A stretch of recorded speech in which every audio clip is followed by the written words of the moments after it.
What happens when an animal gets rabies? How fatal is it? What protocol should someone follow after a suspected rabies exposure? I'm Patricia Mirasol, a multimedia producer at BusinessWorld. In this episode, I speak with Dr. Niko H. Ylagan, Technical Manager for Therapeutics and Biologicals, and Dr. Vincent C. Casimero, Technical and Marketing Lead, both from Boehringer Ingelheim's companion animal business. We discuss the most important aspects of this viral disease. Since March is Rabies Awareness Month, this interview will be all about rabies. First of all, what is rabies and what causes it? Okay, so rabies is a disease caused by a virus. So this disease has high public health importance because the disease can infect both animals and humans. So it is a zoonotic disease, as we call it. And it is almost always fatal once clinical signs manifest. So that's why public health concern for everyone, and we need to spread awareness on how we can prevent this disease from spreading from animals and even to humans. Dr. Ylagan, can you describe what happens inside a person's body when he or she gets infected with rabies? Okay, so rabies can be transmitted by an infected animal to another animal, or from an infected animal to a human. So transmission usually happens when the infected animal bites or scratch the susceptible animal or the human. So the virus can be spread through the saliva of the infected animal, and once the saliva enters the wound of another animal or human, the virus can replicate in the wound, and this virus specifically is neurotropic, meaning it is attracted to the nervous system. It attacks the nervous system of the animal and even humans. And once the nervous system is infected, primarily the brain, that's when clinical signs really manifest, and that's where we see the aggression and the typical behaviors of a mad dog syndrome, as other people will call it. And eventually this will lead to death of the patient. I think it's sad that when the clinical symptoms manifest, it usually means that the patient, that the case is already fatal. Yes, once it is present in the patient. Okay, but how long does it take from the time a patient gets infected via an open wound through the saliva and the time to the time the clinical symptoms will manifest? Like how long of a window is that? Okay, so for that question, actually the time when the virus will enter the wound and the manifestation of clinical signs, it can be prolonged and variable depending on different factors. So let me explain a little bit more. So number one, it depends on the site of the wound or the bite. So if your wound or the bite of the animal is close to your head, then the clinical signs, the infection is going to be faster. However, if the wound or the bite happened in your extremities, like in your leg or in your hand, it could take longer, like weeks or months, or in some cases even years, but that's quite rare. So it depends on the site of the bite or wound. So that's number one. Number two is the number of wounds and the amount of saliva that the patient or the susceptible animal or human sustained or received from the infected animal. So that is another factor to consider. And last but not the least would be the health status of the patient. Sometimes, of course, if this is an old person or probably an old animal with comorbidities, the immune system is weaker, so it's more easier for the virus to travel and infect the nervous system, and of course clinical signs will show up. Eventually the patient will die. So what this tells me is that you can't wait until you have any symptoms manifesting for you to get help. So as soon as you get bitten by an animal who might have rabies, then you should seek medical assistance, right? I mean, so what's the protocol for this? Like, for instance, you get bitten by a stray dog. What's the protocol?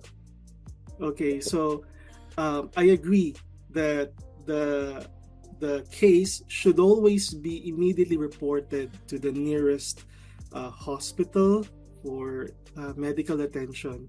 So for the protocol for humans, for human cases, we recommend that they immediately ask or report this to healthcare workers and physicians. So the human medicine, the clinical for clinics and hospitals, they have their own protocol. So, but as a first aid measure, number one, if it happened at home, always wash the wound immediately with clean running water and soap, and at least do that for at least 15 minutes. So this is a very good way to immediately remove the saliva and lessen the possibility that it will penetrate and enter the body. And after that, immediately go to the nearest animal bite center or hospital for consultation. So our physicians, healthcare workers, they are specifically trained for human cases. And if this is an animal, of course, you consult immediately with your veterinarian so that they can guide you what to do. Yeah, to add on the discussion, sir, so the saliva can be transmitted in two ways. First is via a bite, and the second would be via a scratch. So, for example, a dog or a cat scratches you, and then it opens the skin. Usually, cats they lick their paws, and the saliva can be transmitted. So even if it's a scratch, we have to do the first aid, which is the 15-minute running water and soap. It deactivates the virus, and then immediately go to an animal bite and treatment center. So the animal bite and treatment center are the ones, the professionals there will be the one to evaluate your next steps. So there's a protocol on it, and then they're the expert when it comes to human cases. And thank you for that, Dr. Casimero. I know that there's an anti-rabies vaccine. And so I wonder, when is the best time to get that vaccine? Like, is there a window of effectivity? Like, for instance, if I get scratched by a cat or bitten by a dog, like right now, is there do I have a window of 1 day or 2 days before the vaccine reduces the effectivity of the vaccine is reduced? Okay, I'll answer this first for the animal. So if ever there are reported cases of rabies in the community and the pet owner is a little bit worried about the safety of their pets, the best way is to address the cause of the disease. And most of the time, it comes from animals, infected animals. So you have to get your pets vaccinated. And the earliest time for your pets to get the vaccine for anti-rabies is at 3 months old. So they have to keep this in mind, that this is part of the vaccination program for their pets.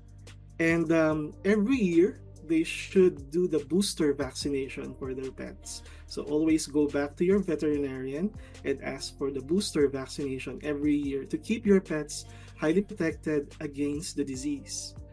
And also, it's good that they implement also good pet ownership, and that's achieved through keeping our pets away from stray animals.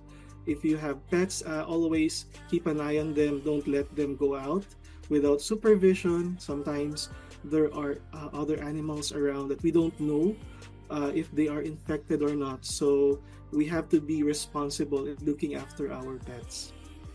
And then, sir, for humans. For humans, actually the protocol should come from physicians.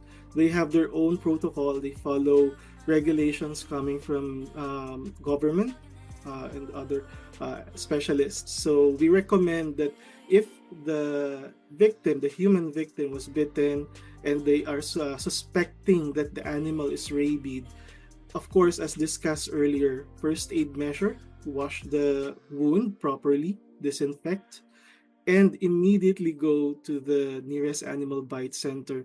So the protocol will be based on the evaluation of how severe the bite or the scratch that the human sustained from the infected or suspected animal.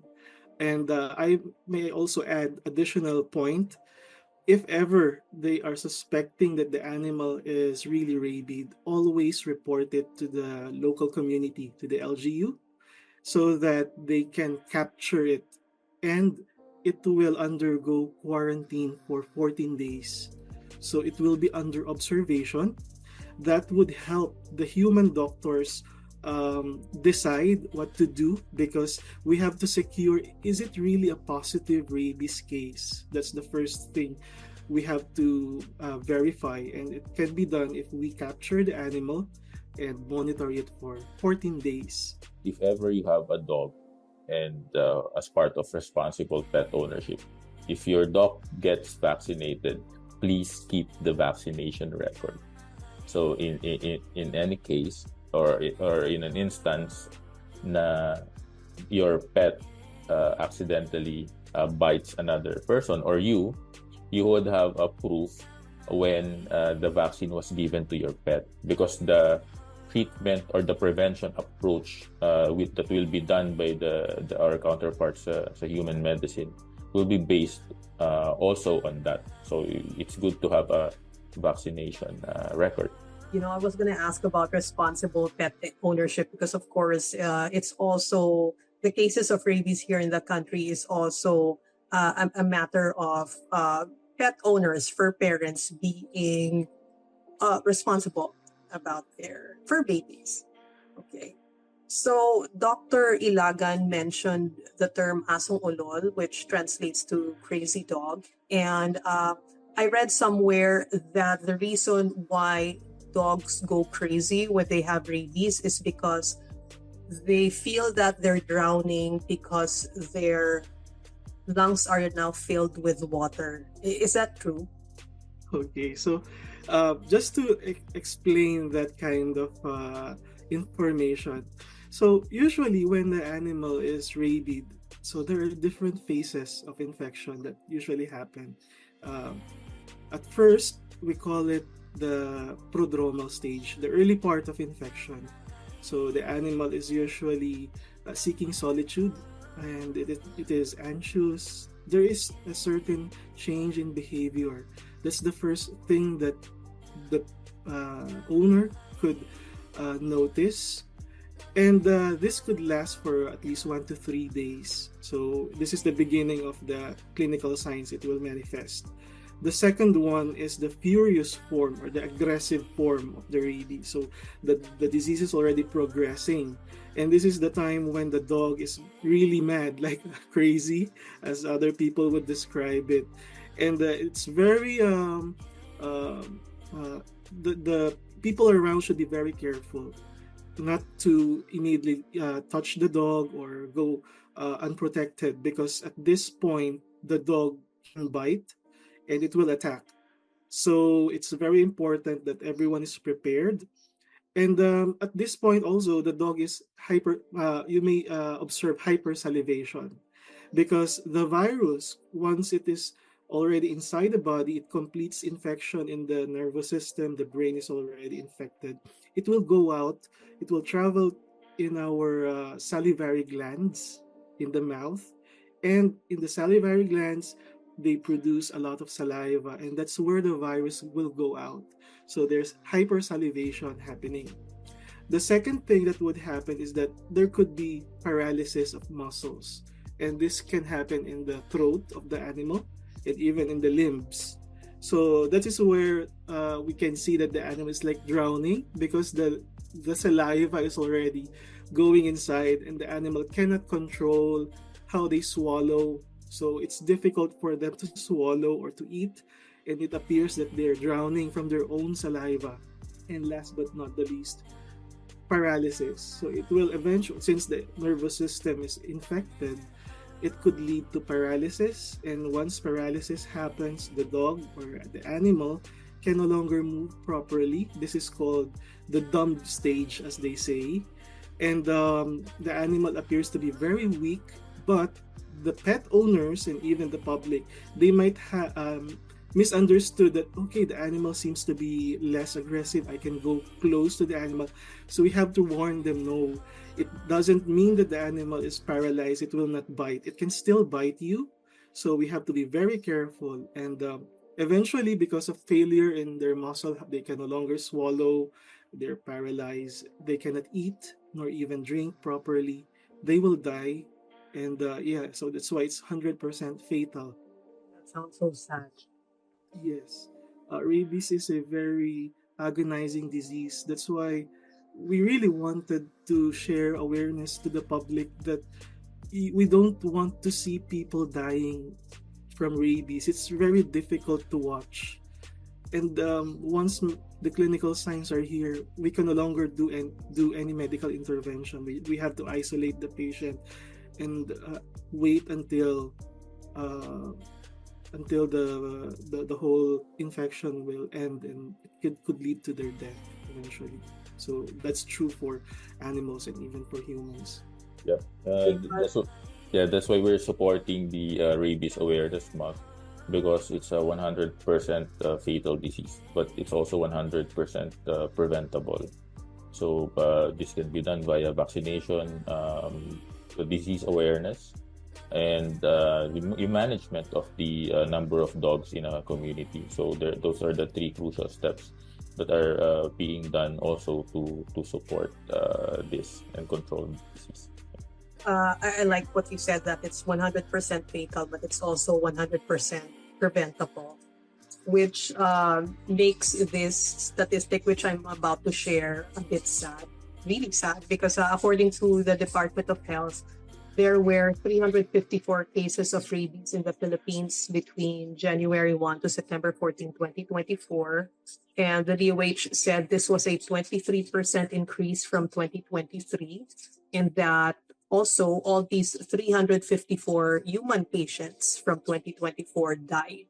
So if it's like 100% preventable through vaccination and through pet ownership, why do we still have these cases? Is it a matter of awareness? Is it a matter of access to medicines? I mean, I think one challenge for the Philippines is our geography. So our geography is quite challenging. We have a lot of islands. Some areas are remote, and access to the healthcare and vaccines sometimes may be a challenge. But based on that article, also I think the government is helping us to manage this. They have secured money to support the rabies campaign. So that's one good step. And then there are organizations also supporting this when it comes to rabies awareness. So you have the Global Alliance for Rabies Control. So they are a very good source of information, and they are doing some activities here in the Philippines to targeted areas to support the Filipinos when it comes to rabies awareness. And looking at some of the websites actually of LGU, they have a lot of vaccination drives. So that's the second step. And there are organizations in the Philippines, veterinary organizations, who are supporting the third pillar, which is the population control. They have spay and neuter campaigns to support this also. Yeah. But the disease is still present. It's still a challenge, and we are finding ways to control. Yeah. what's the number one preventive tip you can give for being rabies free? So, can I answer that question first? Dr. Vince can add if I don't give the full information. So, number one is always have your pets vaccinated. So, for me, it's the most effective way for us to stop the disease. As I've said earlier, you have to look for the source of the problem. You have to find the bottom, where does it come from, and try to address how can we stop its spread. So that's, for me, that's one of the primary point that we can do in order to really stop and eliminate rabies in our community. The 3 key steps that are always shared by organizations when it comes to rabies control is, first step would be education. You have to educate people on how it is spread, and the first aid, and then where to go. So that's the first step. The second step would be vaccination, and then the third step would be controlling the number of pets we have via spay and neuter. The reason is that if there are a lot of pets around, and if we're not able to manage the number of pets that we have, there's a high chance that they will become stray pets also. Rabies is fatal, but it's also preventable. According to Drs. Ylagan and Casimero, pet vaccination and disease education go a long way to preventing the spread of the deadly virus. This has been another episode of B-Side. Subscribe now and enjoy industry insights on Philippine business and beyond.